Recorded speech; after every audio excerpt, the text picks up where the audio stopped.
Hello friends, welcome you all in the PYQ channel. So we were discussing current iDrishti of month May yesterday. From today onwards we are discussing the rest portion of it. तो जो पहली news होगी हमारी वो है first comprehensive population estimation of riverine dolphin in India, कि जो भी रिवराइन डॉल्फिन है यानी कि नदी में पाई जाने वाली डॉल्फिन है उनकी जो, तो ये पहली बार है जब इनकी गणना की गई है। ठीक है, तो हेडिंग है फर्स्ट कॉम्प्रिहेंसिव पॉपुलेशन एस्टिमेशन, मतलब इनका जो पॉपुलेशन है, जनसंख्या है, उसका एस्टिमेट किया गया है। रिसेंट कंटेक्स्ट क्या है, लाइन बाय लाइन देखेंगे, सारी चीज़ें हिंदी में मैं बताऊंगा कि नरेंद्र मोदी जी ने, जो हमारे प्रधानमंत्री हैं, उन्होंने इंडिया का पहला कॉम्प्रिहेंसिव पॉपुलेशन एस्टिमेशन गंगेटिक और इंडस रिवर डॉल्फिन का निकाला है। यानी कि जो भी इनकी जनसंख्या है उनके बारे में एक कॉम्प्रिहेंसिव विस्तृत जनसंख्या का अनुमान जो है लगाया है गंगेटिक और इंडस डॉल्फिन का। 3 मार्च को ये चीज़ लॉन्च की गई है। ये सर्वे 2021 से 23 के बीच में कंडक्ट हुआ था।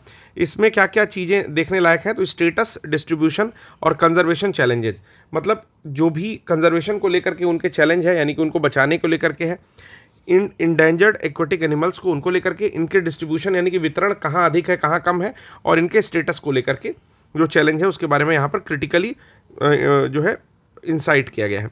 की फाइंडिंग्स क्या है डॉल्फिन सर्वे के बारे में, कि कंडक्ट किया गया है ये wild life institute of India, जिसको WII भी कहते हैं, wild life institute of India, under the ministry of environment and forest. ठीक है, क्या क्या देखा गया है कि कवर किया गया है गंगा, ब्रह्मपुत्र और इंडस रिवर को, जहां पर 28 रिवर को बाई बोट से और 30 रिवर को बाई रोड से कवर किया गया है। टोटल गंगेटिक डॉल्फिन्स कितनी मिली हैं, तो 6327। ये हूबहू जो नंबर है वो आपकी परीक्षा में देखने को मिल सकता है कि कितनी गंगेटिक डॉल्फिन देखने को मिली हैं, जो अभी आपका कॉम्प्रिहेंसिव एस्टिमेशन आया है पॉपुलेशन ऑफ रिवराइन डॉल्फिन, तो वो 6327 गंगा में जो डॉल्फिन है वो देखने को मिली है। इनका एक अनुमान लगाया जा रहा है कि ये 6688 5977 से ले करके इसके बीच में हो सकती हैं। ठीक है, ये कहा गया है कि केवल 3 इंडस रिवर डॉल्फिन मिली हैं ब्यास रिवर में। ठीक है, तो आप जो सिंधु नदी में पाई जाने वाली डॉल्फिन है उनकी संख्या मात्र 3 देखी गई है और भी ब्यास रिवर में देखी गई है। अगर रीजनल या क्षेत्रीय डिस्ट्रीब्यूशन या वितरण की बात की जाए तो गंगा की मेन स्ट्रीम में 3275 डॉल्फिन मिली हैं। गंगा की सहायक नदियों में 2414 डॉल्फिन मिली हैं। ब्रह्मपुत्र की मुख्य नदी में 584 डॉल्फिन मिली है। ब्रह्मपुत्र की वितरणिकाओं में 51 डॉल्फिन मिली हैं और केवल 3 डॉल्फिन मिली हैं आपकी ब्यास रिवर में। फिर से आपको बता देता हूं कि मई महीने में जो प्रकाशित हुई थी करंट दृष्टि, उससे हम लोग ये चीज़ कर रहे हैं और इसका PDF जो है दृष्टि के व्हाट्सएप ग्रुप पर फ्री अवेलेबल है। Highest number of Gangetic dolphin देखी गई है उत्तर प्रदेश में, जिसकी संख्या 2397 है। तो उत्तर प्रदेश की दृष्टि से भी ये प्रश्न बहुत महत्वपूर्ण हो जाता है कि टोटल जो संख्या है वो 2397 है गंगेटिक डॉल्फिन की, और बिहार में 2220 डॉल्फिन देखी गई है, वहीं वेस्ट बंगाल में 815। तो ये संख्या भी आप लोग नोट करिएगा कि उत्तर प्रदेश में कुल कितनी संख्या देखी गई है, तो 2397। ठीक है, उसके बाद आपका बिहार में देखी गई है 2220 और बंगाल में देखी गई है 815। तो ये 3 स्टेट्स में जो है देखी गई, इसमें सबसे इंपॉर्टेंट है उत्तर प्रदेश का। कंजर्वेशन स्टेटस और थ्रेट की बात करें कि इनको क्या क्या खतरे हैं और इनका स्टेटस कैसा है कंजर्वेशन का। लीगल प्रोटेक्शन में बात करें तो इंडेंजर्ड स्टेटस इनको प्राप्त है, जो कि EN से दिखाया जाता है IUCN की रेड लिस्ट में। IUCN एक रेड लिस्ट जारी करता है। IUCN का फुल फॉर्म है international union for conservation of nature, जिसका हेडक्वार्टर आप ग्लैंड नामक स्थान पर स्विट्जरलैंड में स्थित है। तो IUCN एक रेड लिस्ट जारी करता है मतलब इंडेंजर्ड स्पीसीज़ के लिए, जो भी संकट में हैं जातियां उनके लिए, तो उसमें इनको इंडेंजर्ड का स्टेटस दिया गया। तो ये भी क्वेश्चन पूछा जा सकता है। ये बहुत ही पर्टिकुलर क्वेश्चन होता है UPSC टाइप के एग्ज़ाम का, कि आपसे दे देगा कि रिवराइन डॉल्फिन जो है वो उनका IUCN स्टेटस क्या है, इंडेंजर्ड है, थ्रेटेंड है, वल्नरेबल है या फिर क्रिटिकली इंडेंजर्ड है। ठीक है, तो आपको याद रखना है कि इंडेंजर्ड स्टेटस है। हाईएस्ट प्रोटेक्शन मिला है शेड्यूल 1 के अंतर्गत वाइल्ड लाइफ प्रोटेक्शन एक्ट 1972 में, जो वन्य जीव संरक्षण अधिनियम 1972 आया था, उसमें शेड्यूल 1 के अंतर्गत इनको रखा गया है। मेजर थ्रेट्स क्या है, मतलब मुख्य जो चुनौतियां हैं या खतरे हैं वो क्या क्या है, मुख्य खतरे क्या क्या है। ठीक है, पहला है क्लाइमेट चेंज, की बहुत ज़्यादा हम लोग का जलवायु परिवर्तन हो रहा है, उससे जो है इस डायनामिक्स के कारण डॉल्फिन के हैबिटेट यानी कि आवास में परेशानी हो रही है, वो अफेक्ट हो रहा है या उसका लॉस हो रहा है। पॉपुलेशन, इंडस्ट्रियल और डोमेस्टिक वेस्ट की वजह से रिवराइन इकोसिस्टम जो है वो ख़राब हो रहा है, तो इनकी पॉपुलेशन घट रही है। रिवर बेड माइनिंग, यानी कि रिवर की बेड जो है, यानी कि जो नदी का तल है उसमें जो है एक्सेसिव सैंड और ग्रेवल माइनिंग की जा रही है, कि बहुत सारा बालू निकाला जा रहा है, उससे भी हैबिटेट डिस्ट्रक्शन है, कि जो डॉल्फिन है वो नीचे ही ज़्यादा रहती है। ठीक है, 1 मिनट लगभग नीचे रहती है और कुछ सेकंड के लिए ऊपर आती है, तो इस प्रकार जो है उसका हैबिटेट लॉस हो रहा है। लो वाटर डेप्थ, नदियों में जब पानी कम हो जा रहा है तो उससे भी इनको दिक्कत होती है। और प्रे डिक्लाइन, यानी कि जो डॉल्फिन्स हैं वो अन्य चीज़ों को खा करके जीवित रहती हैं, तो जब प्रे ही इनका डिक्लाइन हो जाएगा, यानी कि जब भोजन या शिकार इनका कम हो जाएगा, ओवर फिशिंग के कारण फिशिंग कम हो गई, फिश कम हो गई, तो डॉल्फिन कैसे जीवित रहेगी। सर्वे मेथोडोलॉजी की बात करें तो बहुत सारी चैलेंजेस का सामना करना पड़ा है। डॉल्फिन टर्बिड वाटर में रहती है, अर्थात धूमिल पानी में रहती है, तो गंदे पानी में रहती है, तो इनका विजुअल आइडेंटिफिकेशन जो है, आँख से देखना इनको थोड़ा मुश्किल रहता है। ये केवल 1.26 सेकंड्स के लिए ऊपर आती हैं और फिर से डाइव कर जाती हैं 107 सेकंड्स के लिए। ठीक है ना, मतलब 1.5 मिनट के ऊपर जो है ये लगभग डाइव की रहती हैं, तो इसलिए लीडिंग टू ऑब्जर्वर एरर, यानी कि देखने वाले में थोड़ा सा गलती का अनुमान हो सकता है। क्या मेथड यूज़ किया गया, तो विजुअल सर्वे किया गया, पहले तो आंख से देखा गया। डबल ऑब्जर्वर मेथड, 2 लोग को जो है दिखाया जा रहा था कि भाई तुम भी देखो, तुम भी देखो। ठीक है, ये इसमें क्या होता है कि डीप और वाइड चैनल यूज़ किया जाता है, जिससे रिड्यूस हो जाती है डबल काउंटिंग। इसी तरह टैंडम बोट मेथड एक यूज़ होता था और सिंगल बोट मेथड यूज़ होता है, अलग अलग 3 मेथड यूज़ हुए। एकाउस्टिक सर्वे यूज़ किया गया, यानी कि ध्वनियों की सहायता से हाइड्रोफोन रिकॉर्ड करता था डॉल्फिन की clicks under water to counter visibility issue. अगर मतलब ठीक से नहीं दिख पाता था, मान लीजिए कि जो विजुअल मेथड था उससे, तो हाइड्रोपोन्स जो उसकी मदद से रिकॉर्ड किए जाते थे, डॉल्फिन की क्लिक्स यूज़ किए जाते थे। अब डॉल्फिन के बारे में एक चीज़ और बताता हूँ कि ये इको लोकेशन होता है इनके पास, मतलब कि जैसे आपके पास सोनार होता है, रडार होता है, उसी तरह इनके पास इको लोकेशन होता है। ठीक है, यानी कि ये ध्वनि तरंगे निकालती हैं और ध्वनि तरंगे जब लड़ के आती हैं वापस, तो ये समझ जाती हैं सामने कुछ है या नहीं है। ठीक है, तो इसकी मदद से जो है, और हाइड्रोपोन्स के ट्रैंगुलर सहायता से इनकी प्रेजेंस को देखा जाता था। हाइड्रोपोन्स इस चीज़ को रिकॉर्ड करते थे। और ठीक है, तो देखिए यहाँ पे ट्रैंगुलेट देयर प्रेजेंस का मतलब ये है, थोड़ा सा समझा देता हूँ, कि जैसे जो डॉल्फिन होती है उसके कुछ चोंच होती है, ऐसे ऐसे ही उसका शरीर होता है। ठीक है, मतलब पीछे का शरीर चाहे जैसा हो, आगे जो है इस प्रकार का होता है। ठीक, तो जब ये इससे अपने सोनार निकालती है तो कुछ ट्रैंगल टाइप में निकालती है, आप देख रहे होगे। ठीक है, तो इनकी प्रेजेंस को भी ट्रैंगुलेट किया जाता है, यानी कि इनको पकड़ने के लिए मल्टीपल हाइड्रोपोन्स जो लगाए जाते हैं उसकी मदद से ट्रैंगुलर आकार बनाया जाता है, जिसमें ये मिल जाती हैं या दिख जाती हैं। ठीक है, dolphin hot spot and cold spot क्या होता है। कोल्ड स्पॉट ये होता है जहाँ पर लो डॉल्फिन डेंसिटी हो, यानी कि डॉल्फिन की संख्या, घनत्व तो बहुत कम पाया जाता हो। जैसे ये चीज़ बहुत इंपॉर्टेंट है, ध्यान से सुनिएगा। नरोरा कानपुर स्ट्रेच की बात की जाए, जो कि गंगा में है, यहाँ पर 0.1 डॉल्फिन पर किलोमीटर पाई जाती है,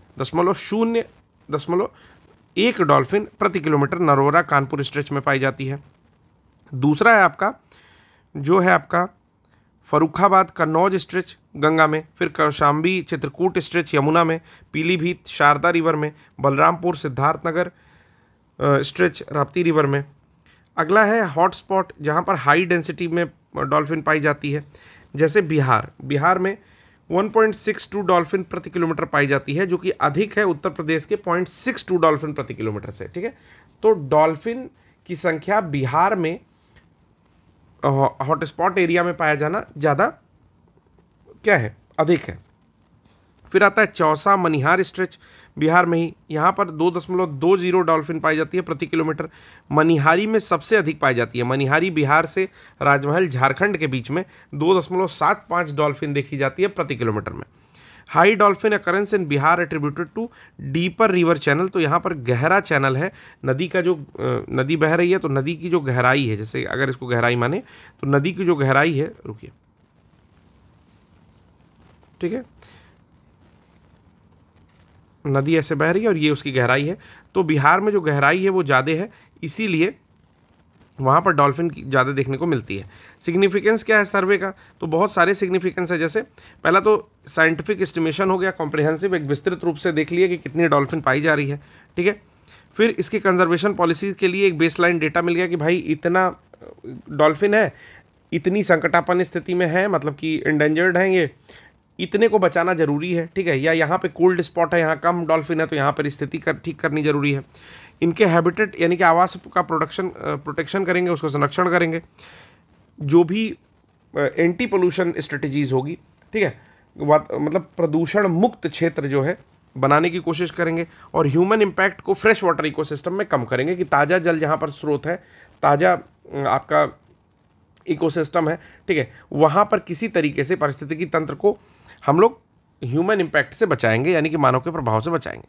वे फॉरवर्ड आगे की बात क्या करता है कि लीगल फ्रेमवर्क है कुछ, जैसे वाइल्ड लाइफ प्रोटेक्शन एक्ट 1972 का वन्य जीव अभ्यारण्य, ये इन्फोर्समेंट करता है, स्ट्रिक्टली इन्फोर्स होता है। फिर आता है designated critical habitat as protected areas. Protected areas में उनके क्रिटिकल हैबिटेट यानी कि बहुत ही क्रांतिक आवास क्षेत्र माने जाते हैं। सस्टेनेबल वाटर मैनेजमेंट की रेगुलेट करेंगे रिवर बेड की माइनिंग को, कि भाई वहाँ पर माइनिंग ना हो रिवर बेड की।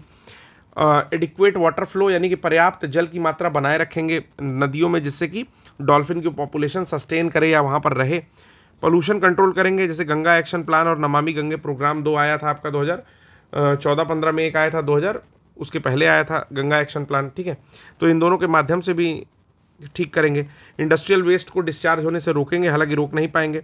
कम्युनिटी पार्टिसिपेशन और अवेयरनेस, मतलब लोगों को अवेयर करेंगे, लोकल कम्युनिटीज़ को अवेयर करेंगे कि इसको जो है कंजर्व करना है डॉल्फिन को। इको टूरिज्म को प्रमोट करेंगे कि इकोलॉजिकली चीज़ों को संरक्षित करते हुए टूरिज्म को बढ़ावा दिया जाए।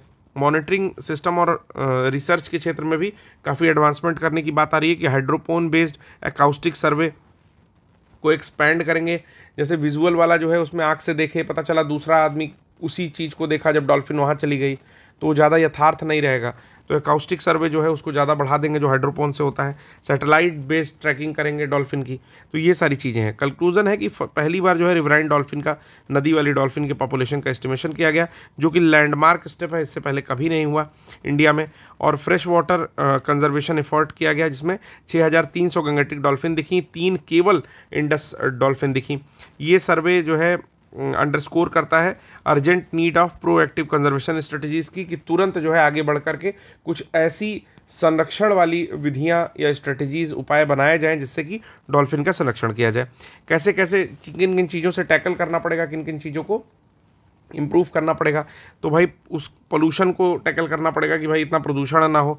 हैबिटेट डिग्रेडेशन, जिस तरह से उनका आवास क्षय हो रहा है, उसको देखना पड़ेगा।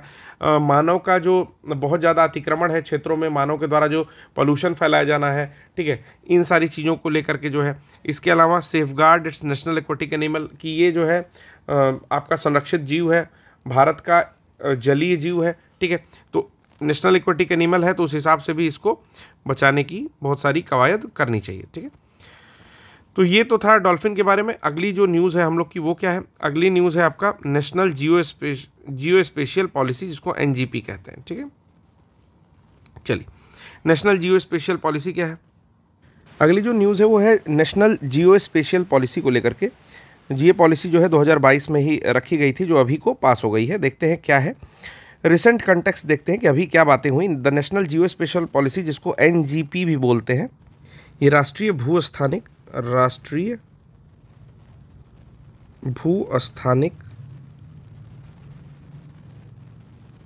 नीति के नाम से आप लोग जान रहे होंगे। तो ये जो है अनाउंस हुई थी सेंटर के द्वारा दिसंबर 28, 2022 में। ये क्या क्या देखती है? तो पहला देखती है seek to liberalise access of geo spatial data, कि जो भी भूस्थानिक डेटा है उसको थोड़ा सा लिबरल बना दिया जाए, उसके एक्सेस को, यानी उस तक पहुंच को, ठीक है, आसान बना दिया जाए। उसके बाद इनोवेशन इन गवर्नेंस, यानी कि मजबूत करता है कुछ भी इनोवेटिव यानी कि नवाचार गवर्नेंस में, बिजनेस एंड एकेडमिया में, बिजनेस में और एकेडमिक क्षेत्रों में। और ड्राइव इंडिया नेशन टुवर्ड्स इस विजन और सेल्फ रिलायंट, और इस प्रकार भारत को आत्मनिर्भर बनाने के लिए, सेल्फ रिलायंट बनाने के लिए, विकसित भारत बनाने के लिए 2047 तक ये चीज़ें जो है देखी जा रही हैं, ठीक है। तो भूस्थानिक पॉलिसी का मतलब आप समझ गए कि क्या क्या इसमें देखा जा रहा है, कि जियो स्पेशल डेटा जो है भूस्थानिक पॉलिसी है, उसको लिबरलाइज एक्सेस दिया जा रहा है। किसके किसके लिए? तो बिजनेस के पर्पज़ से, गवर्नेंस के पर्पज़ से, एकेडमिक पर्पज़ से, ठीक है। उसके साथ साथ भारत को 2047 तक विकसित भारत बनाने में ये योगदान देगा। इस प्रकार की कुछ सोच रख के इसको लाया जा रहा है। With long term vision extending to 2035, एक लंबा विजन रखा जा रहा है 2035 तक का। पॉलिसी सीकर जो है वो लिबरल एक्सेस दे रहे हैं जियो स्पेशल डेटा का, यानी कि भूस्थानिक डेटा का एक आसान पहुंच वहां पर दे रहे हैं। ये सारी चीज़ें मैं आपको बता चुका हूँ, सेम रिपीट हो रहा है। की ऑब्जेक्टिव क्या है, कुछ ऐसे मुख्य उद्देश्य हैं जिसके कारण से भूस्थानिक डेटा, राष्ट्रीय भूस्थानिक पॉलिसी लाई जा रही है। तो पहला है शॉर्ट टर्म गोल, 2025 तक का क्या क्या गोल रखा गया है। तो इनेबल करेंगे policy and legal framework for sector liberalisation, तो जो भी क्षेत्र है उसके उदारीकरण की एक सक्षम नीति बनाएंगे। ये शॉर्ट टर्म गोल पहला है। दूसरा है यहाँ पर एक्सेसिबिलिटी देंगे, एक सेकेंड, हाँ, एक्सेसिबिलिटी देंगे high quality location data innovation के लिए, यानी कि नवाचार के लिए उच्च गुणवत्ता वाले स्थान डेटा या भूस्थैतिक डेटा की पहुंच में वृद्धि करेंगे। तीसरा है कि यूनिफाइड डिजिटल इंटरफेस के ऊपर काम हो रहा है, यानी कि सार्वजनिक रूप से वित्तपोषित भूस्थानिक डेटा के लिए एकीकृत डिजिटल इंटरफेस विकसित करेंगे। ठीक है, जो चीज़ें बोल्ड है उसको जरूर आप सुन लीजिएगा। यूनिफाइड डिजिटल इंटरफेस यानी कि एकीकृत डिजिटल इंटरफेस विकसित करेंगे। चौथा कहता है कि नेशनल जियोडेटिक फ्रेमवर्क जो है आपका, यानी कि आधुनिक स्थिति निर्धारण प्रौद्योगिकियों के साथ राष्ट्रीय भूगणितीय ढांचे को फिर से ठीक करेंगे। ठीक है, और स्ट्रेंथन करेंगे, मजबूत करेंगे राष्ट्रीय और राज्य स्तरीय भूस्थानिक शासन को। ठीक है, तो यहाँ पर नेशनल और स्टेट लेवल जियो स्पेशियल जो गवर्नेंस है यानी कि शासन है उसको मजबूत करेंगे। कैसे मजबूत करेंगे, तो देखिए आज की डेट में अगर किसी का कुछ फ़ोन चोरी हुआ या गाड़ी चोरी हुई तो हम लोग डायरेक्ट जीपीएस या इस तरह के भूस्थैतिक जो डेटा है उसका यूज़ नहीं कर पाते हैं। लेकिन जब ये चीज़ें बहुत ज़्यादा सुलभ हो जाएंगी और हमारे गवर्नेंस में आ जाएंगी तो हम लोग जियो स्पेशियल की नीति के थ्रू बिल्कुल ट्रैक कर सकते हैं कि ये गाड़ी कब से कहाँ गई। ठीक है, अभी ऐसा होता है कि बहुत हाई प्रोफाइल केस है तो एक बार जीपीएस की मदद ली जाती है, नहीं तो बहुत ज़्यादा ट्रैक करने की सुविधाएँ नहीं है। उस तरह से आप एक गाड़ी को या कोई भी चीज़ है, ठीक है, तो उसको डायरेक्टली ट्रैक कर सकते हो। ठीक है, इतनी ज़्यादा क्लैरिटी हो जाएगी। मीडियम टर्म गोल बनाए गए हैं जो कि 2030 तक का लक्ष्य रखा गया है। तो प्रश्न गोल्स पे भी आ सकते हैं कि जो भूस्थैतिक आपका पॉलिसी है, ठीक है, राष्ट्रीय भूस्थैतिक पॉलिसी है, उस पे या भूस्थानिक डेटा जो है या पॉलिसी है उसके हिसाब से शॉर्ट टर्म गोल की अवधि कब तक रखी गई, तो 2025 तक रखी गई है। मध्यकालीन या मध्य टाइप के जो अवधि के लक्ष्य हैं उसको कब तक रखा गया, तो 2030 तक रखा गया। देखते हैं डेटा क्या कहता है। कहता है कि शहरी, ग्रामीण और फॉरेस्टेड एरिया में यानी कि वन क्षेत्रों के लिए हाई रेजोल्यूशन, उच्च रेजोल्यूशन वाले टोपोग्राफिकल सर्वे कराए जाए। ठीक है, यानी कि उच्च रेजोल्यूशन वाले स्थलाकृति सर्वेक्षण आयोजित कराए जाए। Develop a high accuracy digital elevation model यानी कि डीईएम बनाया जाए बहुत सारे टेरेन के लिए यानी कि क्षेत्रों के लिए एलिवेशन मॉडल यहाँ पर डेवलप किया जाए। विभिन्न भूभागों के लिए उच्च सटीकता वाला, हाई एक्यूरेसी वाला डिजिटल एलिवेशन मॉडल जिसको डीईएम कह रहे हैं वो विकसित किया जाए। अगली चीज़ क्या कहती है कि एक जियो स्पेशियल नॉलेज इंफ्रास्ट्रक्चर, ठीक है, यानी कि भूस्थानिक ज्ञान क्षेत्र या ज्ञान केंद्र स्थापित किया जाए। इसका नाम क्या है, भूस्थानिक नॉलेज इंफ्रास्ट्रक्चर बनाया जाए जो केवल इसी के ऊपर डेटा इंटीग्रेशन का काम करेगा। ठीक है, फिर अगला कहता है कि भविष्य की तकनीकी और आर्थिक मांगों को पूरा करने के लिए भूस्थानिक क्षमताओं का निर्माण करें, कि बिल्ड करेंगे जियो स्पेशियल कैपेबिलिटीज़ जो कि मीट करेगी फ्यूचर के टेक्नोलॉजिकल और इकोनॉमिक डिमांड्स को, अर्थात जो तकनीक है और आर्थिक डिमांड को पूरा करना है उसके लिए भी भूस्थैतिक कैपेबिलिटीज़, क्षमताएं निर्मित की जाए। फिर आता है तीसरा गोल जो कि लॉन्ग टर्म गोल है, यानी कि लंबी अवधि के कुछ लक्ष्य रखे गए। इसमें देखते हैं क्या क्या है। इसमें देख रहा है कि अंतर्देशीय जल और गहरे समुद्र के मानचित्रण के लिए इसको यूज़ किया जाए। तो यहाँ पर लिख रहा है high resolution bathymetric data use किया जाएगा। ठीक है, किसके लिए यूज़ किया जाएगा, इनलैंड वाटर यानी कि जो अंतर्देशीय जल होते हैं, और डीप सी मैपिंग यानी कि जो गहरे पानी है उन सबको आपका सैटेलाइट के माध्यम से देखने की क्षमता होगी, तो इसको डेवलप किया जाए। ठीक है, उसके बाद कहता है कि सरफेस इंफ्रास्ट्रक्चर जो होते हैं यानी कि उप सतही बुनियादी ढांचे का सर्वेक्षण करेंगे और मानचित्रण करेंगे।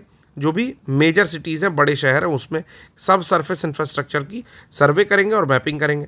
तीसरा क्या करेंगे, नेशनल डिजिटल ट्विन बनाएंगे फॉर अर्बन सेंटर, यानी कि शहरी केंद्रों के लिए एक राष्ट्रीय डिजिटल ट्विन विकसित करेंगे जिससे शहरी नियोजन और प्रबंधन में सहायता मिलेगी।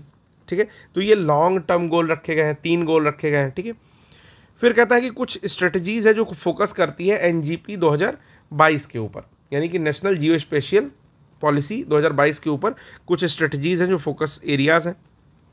क्या क्या है, तो यहाँ पर है शासन व्यवस्था, दक्षता और स्थिरता को लेकर के, यानी कि गवर्नेंस, इफिशियंसी और सस्टेनेबिलिटी को लेकर के है। फिर करता है सस्टेनेबल डेवलपमेंट गोल्स SDG को लेकर के है, ठीक है, सतत विकास लक्ष्यों को लेकर के है। आत्मनिर्भर भारत और सेल्फ रिलायंस को लेकर के है कि फॉस्टर करेंगे यानी कि मजबूत करेंगे सेल्फ सफिशिएंट, कि हम लोग जो जियो स्पेशियल या भूस्थैतिक डेटा है या भूस्थानिक डेटा है उसको, उसके इकोसिस्टम को अपना फॉस्टर करें, मजबूत करें और सेल्फ सफिशिएंट हो जाएं इसको निकालने में, देखने में। रिड्यूस कर देंगे डिपेंडेंस, दोनों एक ही बात है। बेस्ट प्रैक्टिस करेंगे, IGIF कंप्लायंस लिख रहा है यानी कि integrated geo spatial information framework under UNGGIM, कहता है कि UNGGIM के तहत एकीकृत भूस्थानिक सूचना ढांचा के साथ जो है इसको अलाइन कर देंगे, संरेखित कर देंगे। रोबस्ट जियो स्पेशियल और ICT इंफ्रास्ट्रक्चर चाहिए, कि ये तो सही बात है कि उच्च गुणवत्ता वाले भूस्थानिक डेटा की वास्तविक समय पर पहुंच सुनिश्चित करेगा, ठीक है। Real time accessibility of high quality geo spatial data, उसके साथ साथ ICT इंफ्रास्ट्रक्चर चाहिए कि भाई वो जो भूस्थानिक डेटा है उसको देखने के लिए, रखने के लिए, काम करने के लिए एक ICT इंफ्रास्ट्रक्चर चाहिए, लैब चाहिए बाकायदे, ठीक है। तो ये क्रॉस सेक्टर कोलैबोरेशन को जन्म देगा, यानी कि जो कंप्यूटर सेक्टर है या IT का सेक्टर है वो दूसरे सेक्टर से मिल करके, ठीक है, यानी कि पुलिस विभाग से मिल गया, गवर्नेंस के अन्य माध्यम से मिल गया, ठीक है, जिससे कि उन डेटा का यूज़ कर सके। तो ये क्रॉस सेक्टर कोलैबोरेशन को जन्म देगा। तो आपको मोटी मोटा समझ में आ गया होगा कि जो आपका भूस्थानिक नीति थी 2022 वाली, वो क्या विज़न रखती है और उसके बारे में जो चीज़ें दी गई वो किस तरीके से हैं, ठीक है।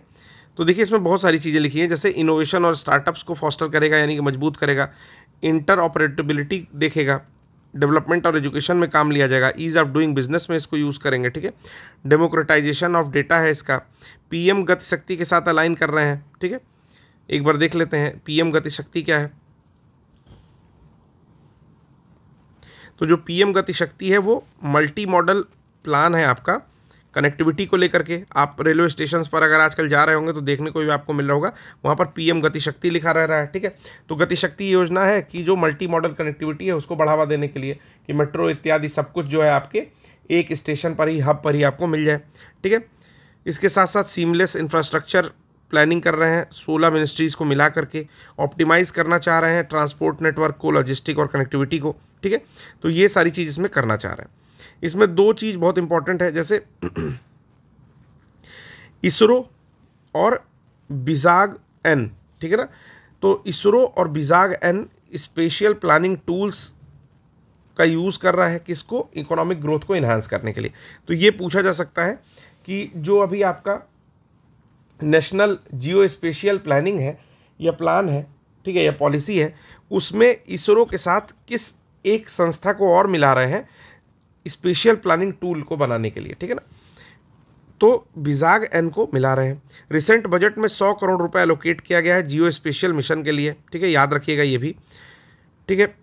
डेटा शेयरिंग PM गति शक्ति पोर्टल के साथ इसको इनेबल बनाएंगे कि डेटा शेयर हो सके।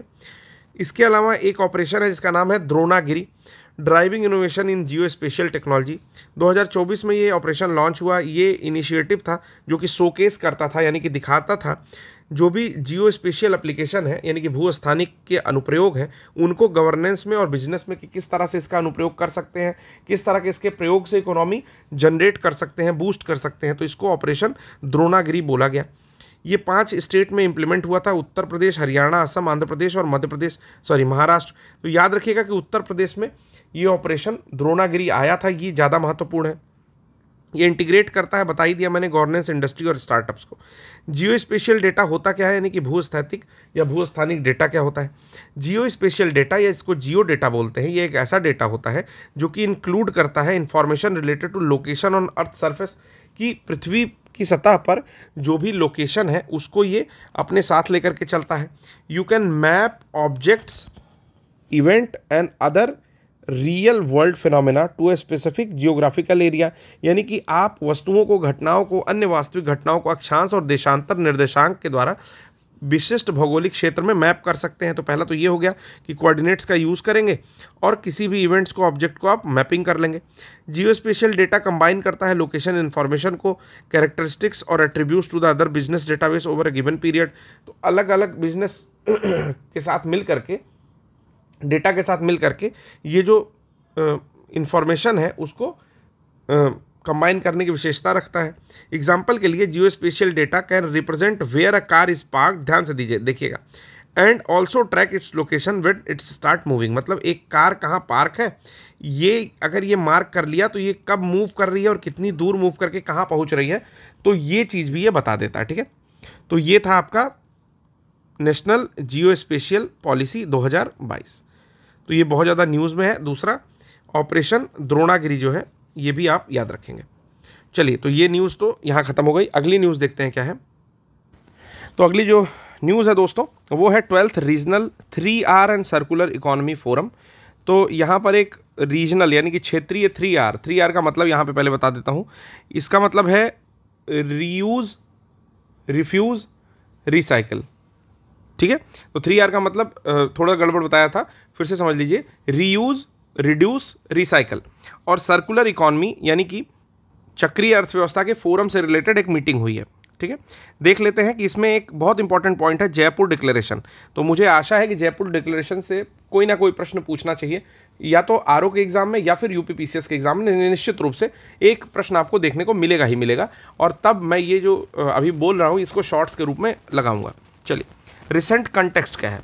तो 5 मार्च 2025 का दिन था जिस दिन एशिया और प्रशांत क्षेत्र में 12वां क्षेत्रीय 3R और सर्कुलर इकॉनमी फोरम हुआ। कहाँ हुआ? तो भारत में जयपुर राजस्थान में हुआ है ये। और इसमें संसाधन दक्षता और अपशिष्ट प्रबंधन और सतत शहरी विकास जो है मेन फोकस रहा। क्या क्या रहा? तो resource efficiency, waste management and sustainable urban development, यानी कि संधारणीय शहरी विकास। The member countries adopted Jaipur declaration, और जो मेंबर कंट्रीज थी उन्होंने जयपुर डिक्लेरेशन को एक्सेप्ट किया, अडॉप्ट किया यहाँ पर। ठीक है, तो यहाँ पर याद रखना है कि जयपुर घोषणा या जयपुर डिक्लेरेशन काफ़ी ज़्यादा इंपॉर्टेंट हो जाता है इस न्यूज़ के बाद। ये जो आपका इवेंट हुआ या ये जो कार्यक्रम हुआ, इसमें बहुत सारे वैश्विक नेता, नीति निर्माता और उद्योग क्षेत्र के जो विशेषज्ञ थे वो लोगों ने भाग लिया, जिनका क्या उद्देश्य था कि जो सर्कुलर इकॉनमी है उसको या उससे संबंधित जो अर्थव्यवस्था है उसको मजबूत किया जाए और अंतर्राष्ट्रीय सहयोग में बढ़ावा दिया जाए। ठीक है, इंटरनेशनल कोलैबोरेशन को फॉस्टर किया जाए, मजबूत किया जाए, और सर्कुलर इकॉनमी की प्रैक्टिस को यानी कि सर्कुलर अर्थव्यवस्था की प्रथाओं को मजबूत किया जाए। आगे कहता है की हाईलाइट क्या क्या चीज़ें हैं, कि इसमें और क्या क्या चीज़ें हुई। तो इसमें होता है फोरम की जो शुरुआत होती है उसमें प्रधानमंत्री नरेंद्र मोदी का संबोधन या उनका एक एड्रेस होता है। क्या बोलते हैं वो? PPP प्लान बताते हैं कि स्थिरता के लिए प्रो प्लैनेट पीपल। तो ये चीज़ याद रखना है कि P3 या ये जो PPP प्लान है वो क्या है? तो उन्होंने प्रो प्लैनेट पीपल पर एम्फेसाइज दिया और एक सस्टेनेबिलिटी की अप्रोच उसके बारे में बताया। ठीक है, उन्होंने फिर से क्या किया कि वैश्विक स्थिरता में भारत के नेतृत्व की पुष्टि की। कहता है कि reaffirmed India's leadership in global sustainability. किसके किसके थ्रू वैश्विक स्थिरता आएगी अगर भारत नेतृत्व करे तो भारत उसके लिए क्या करता है? मिशन लाइफ लाया है, जिसका मतलब है लाइफ स्टाइल फॉर एनवायरनमेंट। ये आपका आया था इंडिया बजट 2023 में। ठीक है ना, इंडिया के बजट 2023 में लाइफ लाया गया। प्रधानमंत्री मोदी जी के इनिशिएटिव कह सकते हैं कि पर्यावरण के लिए जीवन शैली या लाइफ स्टाइल फॉर एनवायरनमेंट के नाम से। दूसरा कैसे जो है वैश्विक स्थिरता ला सकता है, भारत का क्या योगदान है? तो ये पंचामृत गोल्स के बारे में बात की गई थी COP26 में। ठीक है, पंचामृत लक्ष्यों की बात की गई थी। Committing India to net zero emission by 2070, और फिर तीसरा है कि नेट जीरो जो भारत का लक्ष्य है 2070 तक प्राप्त करना, उसकी मदद से भारत वैश्विक स्थिरता ला सकता है। फिर अगला आता है कि इंडिया का जो कमिटमेंट है, ठीक है, या प्रतिबद्धता है सर्कुलर इकॉनमी और वैश्विक साझेदारी के साथ जो हम लोग ज्ञान साझा करेंगे, नॉलेज शेयरिंग का। ठीक है, उसके बारे में भी मोदी जी ने बताया। Launching of cities coalition for circular economy, उसके साथ ही सर्कुलरिटी के लिए शहरों के गठबंधन का शुभारंभ किया। ठीक है, तो प्रश्न ये भी पूछ सकता है एग्जामिनेशन में कि कहीं आपको देखना को मिल जाए कि launch of cities coalition for circularity यानी कि C3 किस उसमें लॉन्च किया गया। ठीक है, तो उसमें 4 लिख दिया, कंपाला घोषणा, जयपुर घोषणा, नैरोबी घोषणा और कुछ और एक कंट्री का नाम लिख दिया। ठीक, तो याद रखेंगे कि ये आपके जयपुर घोषणा में या जयपुर डिक्लेरेशन में सिटीज़ कोalition फॉर सर्कुलरिटी लॉन्च की गई है। एक बात इसमें और बहुत इंपॉर्टेंट है जिसको ध्यान रखना है कि इस ओकेज़न पर जब ये आपका जयपुर डिक्लेरेशन चल रहा है, जयपुर घोषणा चल रही है, तो C3 की अनाउंसमेंट जो किया है वो यूनियन मिनिस्टर मनोहर लाल ने किया है। ठीक है, तो ये भी पॉइंट याद रखिएगा कि क्या ये C3 की अनाउंसमेंट प्रधानमंत्री मोदी ने की है, तो नहीं, ये मनोहर लाल ने किया है। मल्टीनेशनल अलायंस के रूप में यानी कि बहुराष्ट्र गठबंधन के रूप में C3 की शुरुआत की है। ये क्या उद्देश्य है इसका, तो सिटी टू सिटी कोलैबोरेशन यानी कि शहर दर शहर जो है सहयोग करेगा और निजी क्षेत्र की साझेदारी को सुविधाजनक बनाएगा। ठीक है, प्राइवेट सेक्टर के पार्टनरशिप्स के साथ ये शहर दर शहर का कोलैबोरेशन या गठबंधन लेकर के आ रहा है। इसका उद्देश्य और क्या है, तो संरचना और कार्यान्वयन को अंतिम रूप देने के लिए ये एक कार्य समूह है।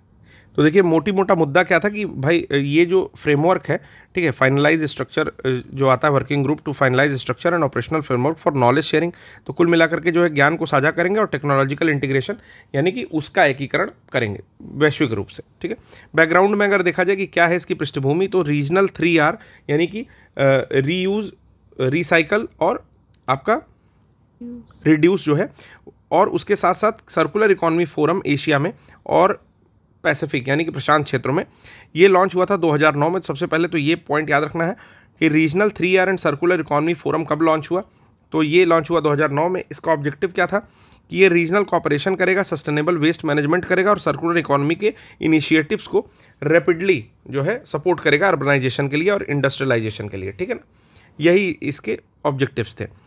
हनोई 3R डिक्लेरेशन क्या था, 2013 से 2023 के बीच में आउटलाइन किया 33 वॉलंटरी गोल यानी कि जो है ऐच्छिक goal for shifting towards more resource efficient and circular economy.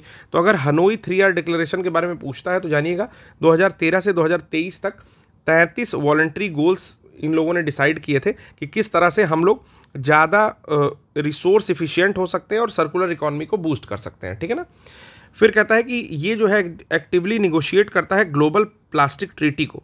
ठीक, कि किस तरह से हम लोग कम से कम प्लास्टिक यूज़ करेंगे, या अगर यूज़ भी कर रहे हैं तो ऐसी प्लास्टिक यूज़ करेंगे जो कि 3R के कंसेप्ट को फॉलो करेगी, यानी कि रीयूज़, रिसाइकल एंड आपका रिड्यूस। ठीक है, तो इसको फॉलो करेगी।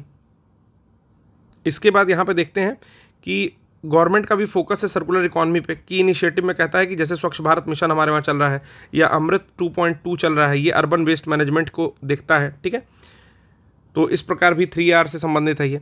फिर हम लोग बायो CNG को ज़्यादा प्रमोट कर रहे हैं, प्लास्टिक वेस्ट की रिसाइकिल कर रहे हैं, ई वेस्ट मैनेजमेंट ला रहे हैं। ठीक है, इंटीग्रेट कर रहे हैं ट्रेडिशनल सस्टेनेबल प्रैक्टिसेस को मॉडर्न टेक्नोलॉजी के साथ, की जो दो हमारी पुरानी पद्धतियाँ हैं किसी भी चीज़ से निपटान के जो तरीके हैं उनको हम लोग मॉडर्न टेक्नोलॉजी के साथ जो है मिला करके वेस्ट को रिड्यूस कर रहे हैं और इन्हांस कर रहे हैं रिसोर्स की एफिशिएंसी की। जैसे वेस्ट टू वेल्थ एक स्कीम आई है लास्ट ईयर, इसका जिक्र भी था आपके बजट में, तो उसके थ्रू भी जो है वेल्थ जनरेट कर रहे हैं या इन्हांस कर रहे हैं रिसोर्सेज की एफिशिएंसी को। गोवर्धन एक स्कीम आई थी, galvanising organic bio agro resource धन स्कीम आई थी, जो कि कवर करती है इस समय वर्तमान समय में 67 यानी कि 67.8% टोटल नंबर ऑफ डिस्ट्रिक्ट्स जितने हैं इंडिया में उसमें से। ठीक है, फिर इसके बाद क्या क्या इंडिया लेकर के आ रहा है, मैं जयपुर डिक्लेरेशन के बारे में आपको बता ही दिया हूँ। ठीक है, फिर से इसमें जिक्र है जयपुर डिक्लेरेशन का, देख लेते हैं। इसके अलावा बहुत सारी सिटीज़ हैं across the globe, such as Amsterdam है, कोपेनहेगन है, टोक्यो है, जिसने ऑलरेडी इंप्लीमेंट कर लिया है सर्कुलर इकोनॉमी पॉलिसी को अंडर C3 फ्रेमवर्क के। तो कंट्रीज़ का नाम याद रखिएगा कि एम्स्टर्डम, कोपेनहेगन और टोक्यो क्रमशः ये आपका सर्कुलर इकोनॉमी पॉलिसी को अंडर C3 फ्रेमवर्क एडॉप्ट कर चुकी हैं। जयपुर घोषणा पत्र या जयपुर डिक्लेरेशन के बारे में बात करते हैं, जो कि 2025 से 34 तक इफेक्टिव रहेगा। ये एक नॉन बाइंडिंग कमिटमेंट है, यानी कि कोई बाध्यकारी नहीं है। ये सस्टेनेबल अर्बन डेवलपमेंट के लिए एक गाइड है, यानी कि पथ प्रदर्शित करेगा, उसके बारे में बताएगा। अगले डेकेड के लिए, अगले दशक के लिए ये फोकस करेगा रिसोर्स की एफिशिएंसी के ऊपर, लो कार्बन इकोनॉमी के ऊपर और अर्बन रेजिलियंस के ऊपर। तो तीन ही चीज़ के ऊपर फोकस कर रहा है, एक है अर्बन रेजिलियंस, दूसरा है रिसोर्स एफिशिएंसी और तीसरा है लो कार्बन इकोनॉमी। ठीक है, फिर 3R India pavilion show case करेगा इनोवेशन को। ठीक है, फिर कहता है कि international 3R trade and technology exhibition, ये इनॉग्रेट किया गया था श्री मनोहर लाल के द्वारा और CM भजन लाल शर्मा के द्वारा। ये फीचर करता है, मतलब दिखाता है टोटल 40 इंडियन और जापानीज़ बिजनेस को वर्किंग ऑन वेस्ट मैनेजमेंट की किस तरह से 40 इंडियन और जापानीज बिजनेस जो है वो वेस्ट मैनेजमेंट के सिद्धांत पर काम कर रहा है और सर्कुलर इकोनॉमी के सोल्यूशन पर काम कर रहा है। ठीक है, सर्कुलर इकोनॉमी का मतलब ये हुआ, जैसे समझिए आसान शब्दों में, कि मान लीजिए आप पैसा जनरेट कर रहे हो, तो पैसा जनरेट करने के लिए आप कोई प्रोडक्ट बेच रहे हो। ठीक है, तो प्रोडक्ट बेच रहे हो तो प्रोडक्ट कहीं यूज हो रहा है, वो एंड प्रोडक्ट मतलब कि अंत में उसका क्या हो रहा है। ठीक है, क्या अंत में वो सर्कुलर इकोनॉमी वापस लौट पा रहा है, आ पा रहा है, या फिर वो वेस्ट हो जा रहा है या गार्बेज बन जा रहा है। ठीक है, तो अगर उसको हम लोग मुख्य धारा में फिर से लेके आए, जैसे रीयूजेबल प्लास्टिक यूज़ करें, कि प्लास्टिक एक बार खराब हो गया, जो यूज़ करना था खराब हो गया, फिर से उसको लेकर के आए, फिर से उसका कोई और सामान बना दिए। ठीक है, तो उसी तरीके से अगर उस प्रोडक्ट को हम लोग फिर से मेन लाइन में लेके आए, तो इसी प्रोसेस को बोल रहे हैं सर्कुलर इकोनॉमी। ठीक है, तो ये 40 इंडियन और जापानीज बिजनेस जो है वर्क कर रहे हैं इस पर। एक प्लेटफॉर्म प्रोवाइड करता है ये टेक्नोलॉजी एक्सचेंज और कोलैबोरेशन के लिए।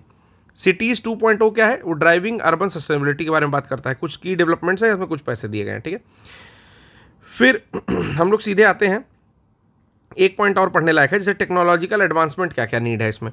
तो आप AI driven waste management system लाइए। ऐसा कहा जा रहा है कि आर्टिफिशियल इंटेलिजेंस से उसको टाई अप करके एक वेस्ट मैनेजमेंट सिस्टम ले आइए।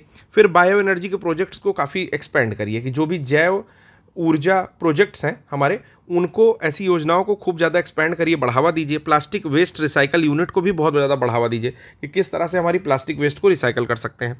प्रमोट करिए डिजिटल प्लेटफॉर्म को डेटा ड्रिवन पॉलिसी डिसीजन के लिए, कि जैसे अगर डेटा बेस्ड कोई डिसीजन लेना है तो ये सारा कुछ डिजिटल प्लेटफॉर्म पर डिसीजन हो जाए। ठीक है, इस चीज़ को प्रमोट करिए। कम्युनिटी पार्टिसिपेशन, यानी कि सबसे ज़रूरी तो यही है कि कम्युनिटी को अवेयर करिए, उनकी पार्टिसिपेशन को बढ़ाइए, कि भाई जो आप यूज़ कर रहे हो, जो प्लास्टिक यूज़ कर रहे हो, जो प्रोडक्ट यूज़ कर रहे हो, उसको इस तरह से कचड़े में मत फेंकिए। ठीक है, उसका जो यूज़ हो पाए, जैसे कचरा वाला आया घर से कूड़ा निकाल, या जो भी होता है, कूड़ा वाला आया घर से कचरा निकाल, तो कचरा जो है उन्हीं को दीजिए, कहीं इधर उधर मत फेंकिए। ठीक है, कंक्लूजन क्या कहता है कि 12वां रीजनल 3R और सर्कुलर इकोनॉमी फोरम जो है रीअफर्म करता है इंडिया की कमिटमेंट को, कि कैसे हम लो कार्बन प्रोड्यूस करेंगे, रिसोर्स एफिशिएंट फ्यूचर बनाएंगे, इंटीग्रेट कैसे करेंगे पॉलिसी के रिफॉर्म्स को, टेक्नोलॉजी को, उनकी इनोवेशन को और कम्युनिटी के पार्टिसिपेशन को कैसे बढ़ाएंगे। ठीक है, इसके साथ ही C3 सिटीज़ 2.0 और जयपुर डिक्लेरेशन, ये तीनों ही काफ़ी इंपॉर्टेंट हो जाता है। ठीक, India is leading the transition towards a circular economy, की भारत जो है अब धीरे धीरे सर्कुलर इकोनॉमी, इन्वायरमेंटल सस्टेनेबिलिटी और इकोनॉमिक रेजिलियंस को लेकर के आगे आ रहा है। ठीक है, इसके बारे में यहाँ पर बात की जाती है। तो आशा करता हूँ कि आपको मोटी मोटा समझ में आया होगा कि क्या चीज़ इसमें हो रही है। फिर से एक बार मैं आपको ब्रीफ करता हूँ। देखिए, कंटेक्स्ट शुरू हुआ 5 मार्च 2025 को 12वीं regional 3R circular economy forum Asia और पैसिफिक का जो है, यानी कि एशिया और पैसिफिक प्रशांत क्षेत्र का जो है, वो आपका भारत में जयपुर में हुआ। यहाँ पर आपका जयपुर डिक्लेरेशन पास हुआ। यहाँ पर कौन कौन लोग थे, तो यहाँ पर बहुत सारे लोग थे, जिसमें से कि ग्लोबल लीडर्स थे, बहुत देशों के कुछ बड़े बड़े लोग थे, पॉलिसी मेकर्स थे, नीति निर्माता थे, और उसके साथ इंडस्ट्रीज़ के एक्सपर्ट थे। ठीक है, बात किस बारे में हो रही थी इन तीनों लोगों को बैठा करके, कि किस तरह से हम लोग रिसोर्सेज को, संसाधन को इफ़िशिएंटली यूज़ कर सकते हैं, वेस्ट को मैनेजमेंट कर सकते हैं और सस्टेनेबल अर्बन डेवलपमेंट कर सकते हैं। ठीक है, फिर उसमें आगे आता है कि मोदी जी आते हैं, तो Modi ji pro planet people का एक कंसेप्ट देके जाते हैं, रीअफर्म करते हैं कि इंडिया की लीडरशिप ग्लोबल सस्टेनेबिलिटी में बढ़ रही है। कैसे बढ़ रही है, तो मिशन लाइफ के थ्रू बढ़ रही है, पंचामृत गोल है जो कि COP26 में आया था, उसके थ्रू बढ़ रही है, और हम लोग नेट जीरो कार्बन 2070 में करेंगे उसके थ्रू। ठीक है, फिर एक इंपॉर्टेंट क्वेश्चन मैंने आपको बताया कि C3 जो है वो किसने लॉन्च किया, यानी कि सिटीज़ कोalition फॉर सर्कुलरिटी, वो यूनियन मिनिस्टर मनोहर लाल ने लॉन्च किया। ठीक है, फिर यहाँ पर कुछ प्रोजेक्ट्स इत्यादि थे, और यहाँ पर मैंने कंक्लूजन बता दिया। तो अब हम लोग देखेंगे अगली न्यूज़ है एक्सपेंडिचर ऑन हायर एजुकेशन, की उच्च शिक्षा पर किस प्रकार व्यय हो रहा है। तो न्यूज़ में कैसे थी, नीति आयोग की रिपोर्ट है, उसी बेस्ड ये पूरा टॉपिक है। तो दोस्तों देखिए, इस तरह की न्यूज़ जो आई हुई है, ये किसने जारी किया, सबसे पहली बात ये है, तो हायर एजुकेशन पर जो रिपोर्ट आई वो नीति आयोग ने जारी किया है। जारी करके क्या बताना चाहता है, वो ये बताना चाहता है कि कितना टोटल धन कोई खर्चा करता है एजुकेशन पर, मतलब स्टेट जो है वो टोटल कितना धन खर्चा कर रहे हैं, फिर केवल हायर एजुकेशन पर कौन ज़्यादा खर्चा कर रहा है, फिर जेंडर पैरिटी देखता है कि कहाँ पर फीमेल इनरोलमेंट मेल इनरोलमेंट ज़्यादा है। ठीक है, कंपेरेटिवली फीमेल ज़्यादा है। ठीक है, इसके साथ ही जो है अन्य फाइंडिंग्स क्या क्या हैं, किस किस चीज़ों पे ध्यान देना पड़ेगा, क्या कौन से स्टेट बहुत पीछे चल रहे हैं। ठीक है, या कहाँ पर इनरोलमेंट बढ़ गया है, प्राइमरी में इनरोलमेंट कम है, सेकेंडरी में अधिक है, या फिर हायर एजुकेशन में अधिक है। स्टेम जो साइंस टेक्नोलॉजी टी से आपका STEM, ई से इंजीनियरिंग और मैनेजमेंट या मैथमेटिक्स आता है, ठीक है। तो इस सब के बारे में यहाँ पर जानकारी दी है। बहुत ही आसान टॉपिक है, पहले ही आपको बता दे रहा हूँ, डेटा का खेल है, ध्यान दीजिएगा, स्टेट याद करना है, डेटा से कोई मतलब नहीं है। चलिए, कहता है कि नीति आयोग ने एक रिपोर्ट रिलीज की है जिसका नाम है, बहुत बड़ा सा, क्या नाम है, expanding quality higher education through state and SPU, यानी कि स्टेट पब्लिक यूनिवर्सिटी। तो सारे स्टेट्स में और स्टेट पब्लिक यूनिवर्सिटी के ऊपर एक क्वालिटी हायर एजुकेशन के बारे में डेटा यहाँ पर प्रस्तुत किया गया है। क्या कहता है कि अपनी तरह का यह पहला पॉलिसी डॉक्यूमेंट है जो कि हायर एजुकेशन सेक्टर में फोकस करता है, स्पेशली स्टेट और SPU में, यानी कि स्टेट पब्लिक यूनिवर्सिटी के ऊपर। की फाइंडिंग्स क्या क्या है दोस्तों, देखते हैं। बात करता है कि एजुकेशन एक्सपेंडिचर में कहता है कि ओवरऑल, यानी कि समूल, पूरी तरह से सबसे ज़्यादा पैसा कौन खर्चा करता है, यानी कि चाहे प्राइमरी की बात हो, secondary, higher secondary, senior secondary, ठीक है, या फिर हायर एजुकेशन की बात हो, तो वो जम्मू कश्मीर करता है। देखिए शॉकिंग है, कुछ चीज़ें याद हो जानी चाहिए कि ओवरऑल एक्सपेंडिचर किसका सबसे ज़्यादा है, तो जम्मू कश्मीर का सबसे ज़्यादा है, अपने बजट का 8.11% ये खर्चा करता है। फिर एजुकेशन में फिर खर्चा कौन करता है, मणिपुर करता है 7.25% और उसके बाद दिल्ली करता है 1.67%। वहीं बात की जाए अगर हायर एजुकेशन की स्पेंडिंग में केवल उच्च शिक्षा के ऊपर कौन ज़्यादा खर्चा करता है, तो वो बिहार करता है, जिसका हाईएस्ट रैंक है और वहाँ पर रेट चलता है 1.56% का, ठीक है। उसके बाद आता है जम्मू कश्मीर जो कि 1.53 करता है और मणिपुर आता है 1.45। तो अगर बिहार को छोड़ दिया जाए तो ये दोनों ओवरऑल एक्सपेंडिचर में भी ज़्यादा हैं, ठीक है, यानी कि जम्मू कश्मीर और मणिपुर। फिर आता है आपका तेलंगाना जो सबसे नीचे है, 0.18% केवल खर्चा करता है अपने टोटल एजुकेशन पर। फिर आता है कि पर यूथ एजुकेशन स्पेंडिंग, कि यूथ वाइज कितना स्पेंडिंग कर रहे हैं ये लोग, तो केरला में सबसे ज़्यादा है, फिर तमिलनाडु में है, फिर महाराष्ट्र में है, आंध्र प्रदेश में है और तेलंगाना में, यानी कि साउथ के स्टेट सारे हैं, कि केरला है, तमिलनाडु है, महाराष्ट्र है, आंध्र प्रदेश और तेलंगाना है, सारे स्टेट कर्नाटक को छोड़ के हैं जो कि अपने यूथ पर खर्चा करते हैं।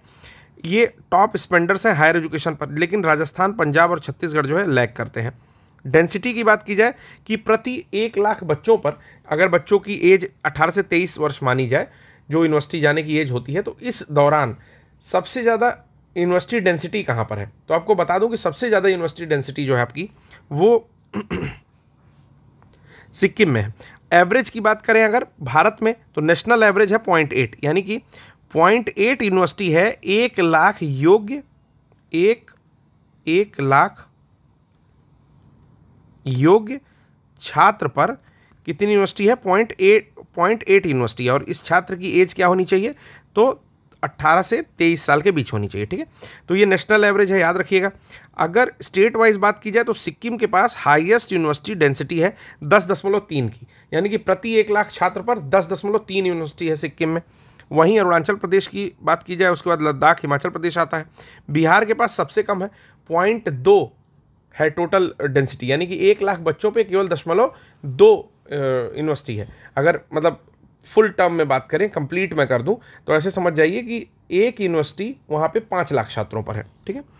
फिर अगर जेंडर पैरिटी की बात करें तो केरला, छत्तीसगढ़, हिमाचल प्रदेश में हायर फीमेल इनरोलमेंट है इन तीनों जगहों पर, कि केरल में है और छत्तीसगढ़ जो आप क्षेत्र जानते हैं नक्सलियों का, वहाँ पे भी फीमेल इनरोलमेंट ज़्यादा है और हिमाचल प्रदेश में भी फीमेल इनरोलमेंट ज़्यादा है, ठीक है। जबकि चंडीगढ़, मिजोरम और अंडमान निकोबार, तो चंडीगढ़ तो बहुत ही ज़्यादा डेवलप है, मिजोरम भी ठीक ही है, ठीक है। तो और उसके अलावा आता है अंडमान निकोबार, यहाँ पर बैलेंस्ड इनरोलमेंट देखी जाती है, ठीक है। इसके बाद क्या आता है, इकोनॉमिक सर्वे ये कहता है कि एजुकेशन एक्सपेंडिचर 12% एनुअली बढ़ रहा है। टोटल कितना रुपया खर्चा होगा फाइनेंशियल ईयर 2025 में, तो 9.2 लाख करोड़ रुपए खर्चे होंगे। ड्रॉप आउट रेट की बात करें कि छात्र जो स्कूलों से निकल रहे हैं, जिनको बोलते हैं ड्रॉप आउट, तो 1.9% प्राइमरी में गिर गया है, 14.1% सेकेंडरी में गिर गया है, मतलब 12th तक के स्कूल में। लेकिन हायर एजुकेशन की बात करें तो ये 26.5% से 2014 से 22 के बीच का डेटा है कि ये बढ़ रहा है।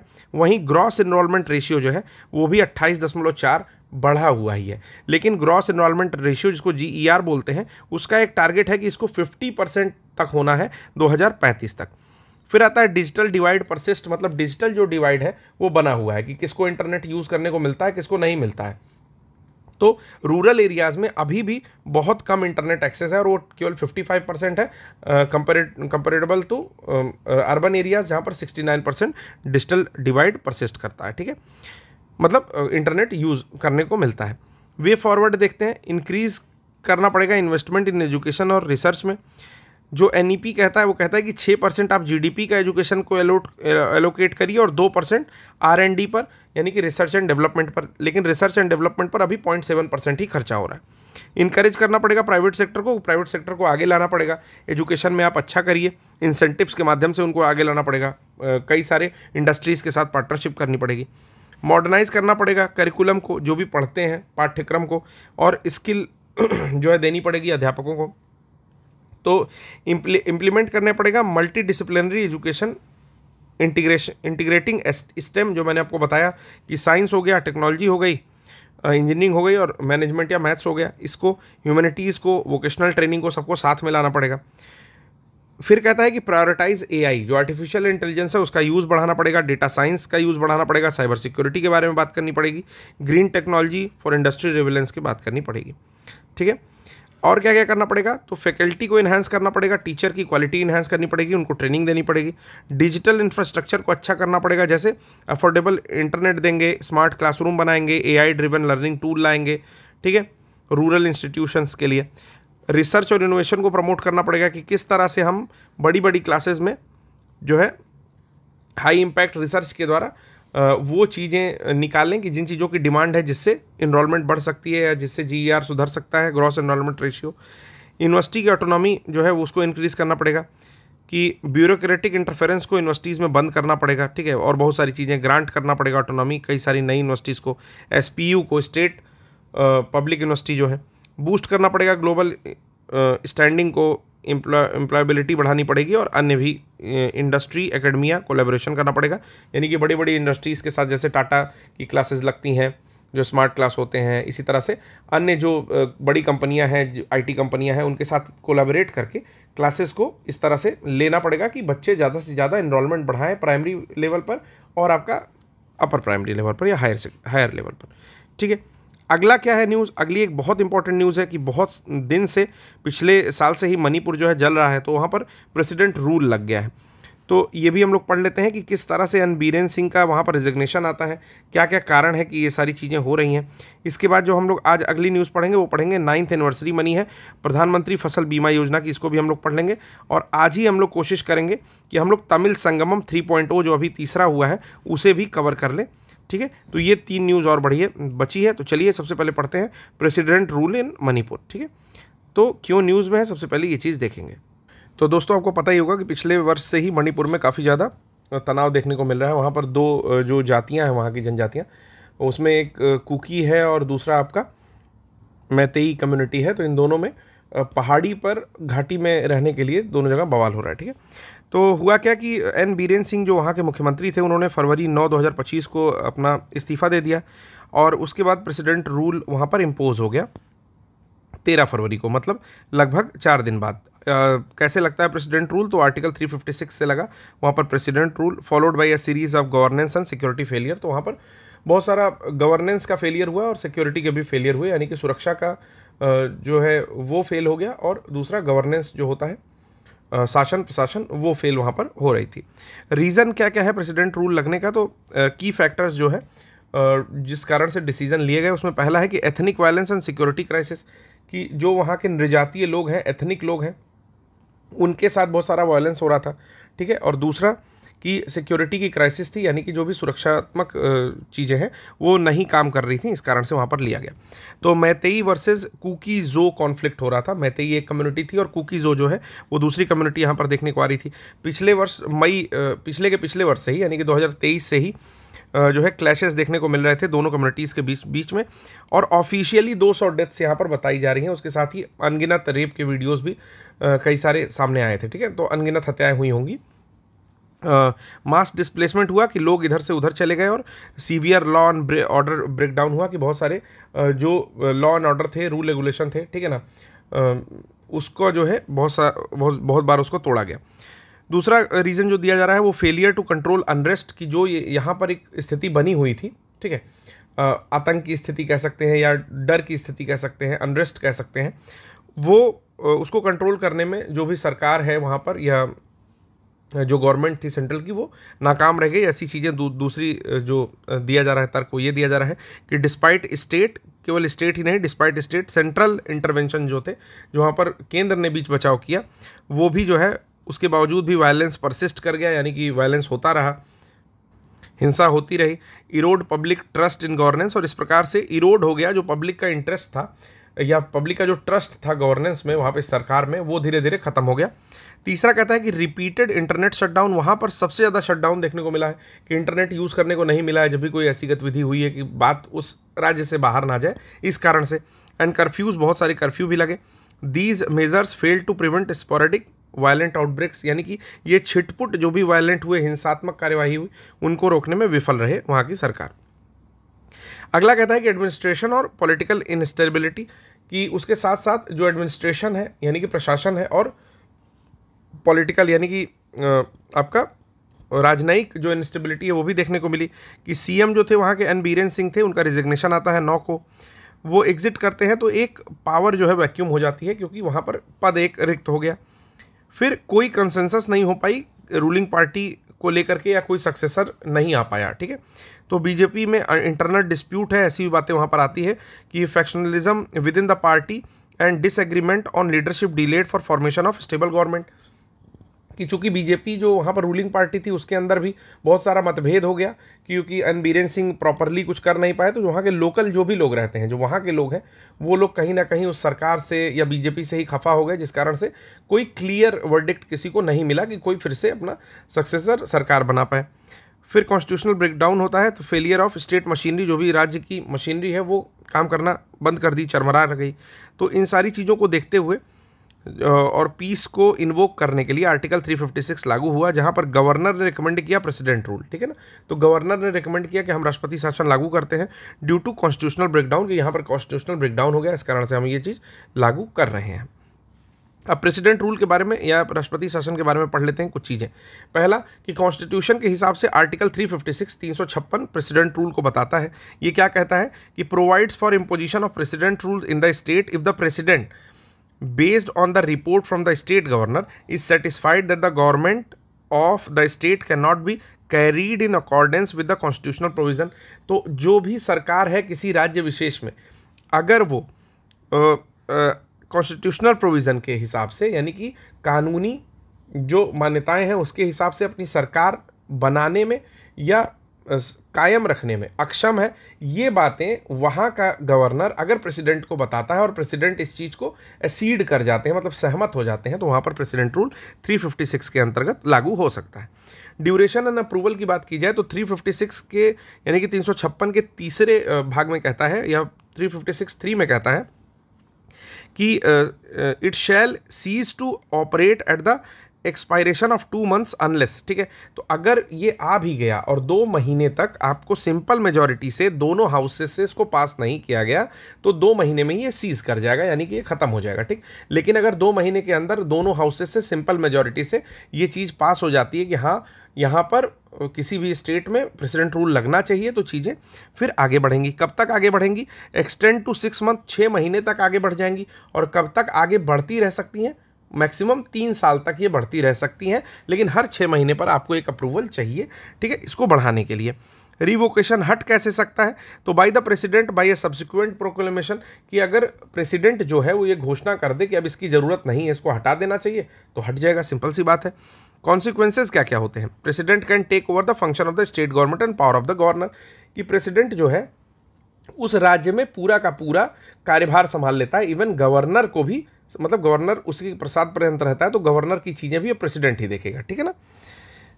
पावर ऑफ गवर्नर भी इसी के अंदर आ जाती है और स्टेट गवर्नमेंट की जितनी फंक्शनिंग है वो भी प्रेसिडेंट के अंदर ही आ जाती है। अच्छा, संभालता कौन है एक्चुअली? तो उसको सेंटर संभालती है, यानी कि सेंट्रल गवर्नमेंट संभालने लगती है। दूसरा है कि president can transfer state legislature power to parliament, और प्रेसिडेंट फिर इस सारी पावर को स्टेट लेजिस्लेचर को ट्रांसफर कर देती है, यानी कि वो व्यवस्थापिका को दे देती है, विधायिका को दे देती है, जो आपकी सेंटर की विधायिका है उसको, ठीक है। It does not impact the functioning of the high court, लेकिन इसमें एक बहुत इंपॉर्टेंट बात यह है कि ये हाई कोर्ट की फंक्शनिंग को अफेक्ट नहीं करता है, यानी कि जो भी आपका स्टेट है, मणिपुर है, वहाँ पर जो हाई कोर्ट की फंक्शनिंग है वो फंक्शनिंग वहीं राज्य में ही चलती रहेगी। ये नहीं होगा कि वहाँ की चीज़ें दिल्ली उठ के चली आएंगी, तो ऐसा नहीं होगा। इसमें कई सारे वाद हैं, जैसे SR Bommai versus union of India, यानी कि भारत संघ और एसआर बोम्मई का वाद है 1994 का। केस का बैकग्राउंड ये था कि सुप्रीम कोर्ट एग्जामिन किया कि power to impose president rule on effects in centre state relation, तो केंद्र राज्य संबंध पर क्या प्रभाव पड़ता है, ये चीज़ें जो है सुप्रीम कोर्ट ने एग्जामिन की, देखी।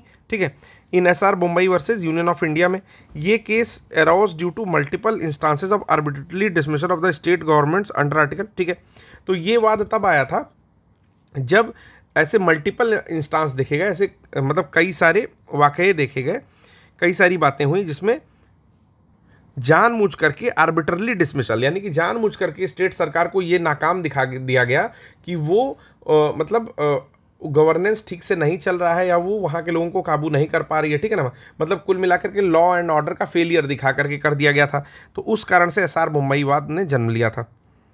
ठीक है, जुडिशियल रिव्यू ऑफ आर्टिकल 356, फिर जुडिशियल रिव्यू होता है, 9 लोगों की जज बैठती है, अनोनिमसली हेल्ड होती है, और प्रेसिडेंट पावर टू इम्पोज, किस प्रकार जो है प्रेसिडेंट रूल इम्पोज किया जाए, इस पर जुडिशियल रिव्यू होता है। कोर्ट एग्जामिन कर सकता है legality, malafide intent, extraneous consideration, abuse of power, fraud behind the decision, मतलब कोर्ट ये चीज़ें देख सकता है कि क्या ज़बरदस्ती तो नहीं इस चीज़ को फॉर्म किया गया है, कि भाई कोई मालाफाइड इंटेंट तो नहीं है, कोई गलत मतलब मनोदशा के कारण तो नहीं सरकार ने इस तरह की स्थिति कर दी है सेंटर की सरकार ने, या वहाँ पर कोई एक्सट्रीनियस कंसिडरेशन तो नहीं कर दिया है, क्या अब्यूज़ ऑफ पावर मतलब गलत प्रयोग तो नहीं कर रहे हैं ये लोग अपनी पावर का, बल का। ठीक है, या फ्रॉड तो नहीं है कोई डिसीजन के पीछे। ठीक है, तो इस तरह की चीज़ें जो है देखी जा सकती हैं। फिर कहता है लिमिट ऑन प्रेसिडेंशियल डिस्क्रिशन शक्ति हैं, तो विवेकी शक्तियों की बात करें तो यहाँ पर जैसे राष्ट्रपति के विवेक की सीमाएं बता रहा है कि राष्ट्रपति जो है शासन लागू करने के लिए राष्ट्रपति की व्यक्तिपरक संतुष्टि पर सवाल नहीं उठाया जा सकता, कि अगर राष्ट्रपति गवर्नर से सेटिस्फाई होता है तो उस पर आप नई सवाल उठा सकते हैं। फिर भी अदालतें इस बात की समीक्षा कर सकती हैं कि घोषणा के लिए प्रदान की गई सामग्री प्रासंगिक थी कि नहीं। तो कह रहा है कि but can be question, can not be question, courts can review, court क्या रिव्यू कर सकता है, वेदर द मटेरियल प्रोवाइड, जो उनको मटेरियल दिया गया है प्रोक्लेमेशन के लिए वो रेलेवेंट था या नहीं। ठीक, अगला आता है प्रोटेक्शन ऑफ स्टेट एटॉनमी। तो यहाँ पर बात करता है कि राज्य की स्वायत्तता की सुरक्षा, सर्वोच्च न्यायालय ने कहा है कि राज्य सरकारों की स्वतंत्रता सुनिश्चित करने और मनमाने ढंग से बर्खास्तगी को रोकने के लिए दिशा निर्देश जारी किए गए हैं। तो the supreme court laid down guidelines to ensure that independence of state governments and prevent arbitrarily dismissal. फिर इसी प्रकार प्रोक्लेमेशन की बात आती है, यानी कि उद्घोषणा का प्रभाव की बात आती है कि एक बार राष्ट्रपति शासन अगर लागू हो गया तो केवल राज्य विधानमंडल निलंबित होता है, जबकि अन्य राज्य संस्थाएं तब तक कार्य करती रहती हैं जब तक कि संसद के दोनों सदन 2 महीने के भीतर उद्घोषणा को मंजूरी, यानी कि प्रोक्लेमेशन 2 महीने के भीतर नहीं दे देते हैं, तब तक जितनी भी स्टेट इंस्टीट्यूशंस है वो काम करती रहेंगी उन 2 महीनों के अंदर। Revival of the state government, कि राज्य सरकार का पुनरुत्थान यदि संसद 2 महीने के भीतर घोषणा को मंजूरी नहीं देती है तो बर्खास्त सरकार को बहाल किया जा सकता है, यानी कि अगर दोनों सदनों से सामान्य बहुमत नहीं मिलता है तो जो प्रेसिडेंट रूल लागू हुआ है वो 2 महीने के अंदर फिर से वही पुरानी सरकार आ जाएगी और सारी चीज़ें यथास्थिति में लौट जाएंगी। तो इस प्रकार आपने देखा कि जो आपका ये था मणिपुर वाला था विवाद, उसमें आपने प्रेसिडेंट रूल की सिग्निफिकेंस को पढ़ लिया। अब प्रधानमंत्री फसल बीमा योजना के बारे में एक डेटा दिया हुआ है। ठीक है, तो मुझे पहले लगता था कि ये हो जाएगा, परंतु ये थोड़ा सा बड़ा होगा, तो हम लोग इसको नेक्स्ट लेक्चर में देखेंगे। आपसे एक गुजारिश है, देखिए आप बहुत सारे यूट्यूब चैनल्स देख रहे होंगे, बहुत लोगों को फॉलो कर रहे होंगे, करिए, अच्छी बात है, लेकिन मुझे लगता है कि 27 जुलाई तक अभी हम लोग टारगेट लेकर के चल रहे हैं कि सारे करंट अफेयर्स खत्म करेंगे, उसमें घटनासार का सारा हैंड रिटन खत्म करेंगे। ठीक है, सारी चीज़ें याद हो जाएंगी। अगर आप 2 बार मेरे वीडियोस देखते हैं तो मैं ये गारंटी देता हूँ कि चीज़ें बिल्कुल क्रिस्टल क्लियर और याद हो जाएंगी। ठीक है, दूसरी चीज़ कि चूंकि घटनासार में अप्रैल तक का ही दिया हुआ है अद्यतन, तो हम लोग कोशिश करेंगे कि मई का भी हम अपने माध्यम से, मैगजीन्स के माध्यम से ख़त्म करा दें। तो 2 तरह की न्यूज़ खत्म करेंगे और टोटल प्रीवियस ईयर पेपर खत्म करेंगे।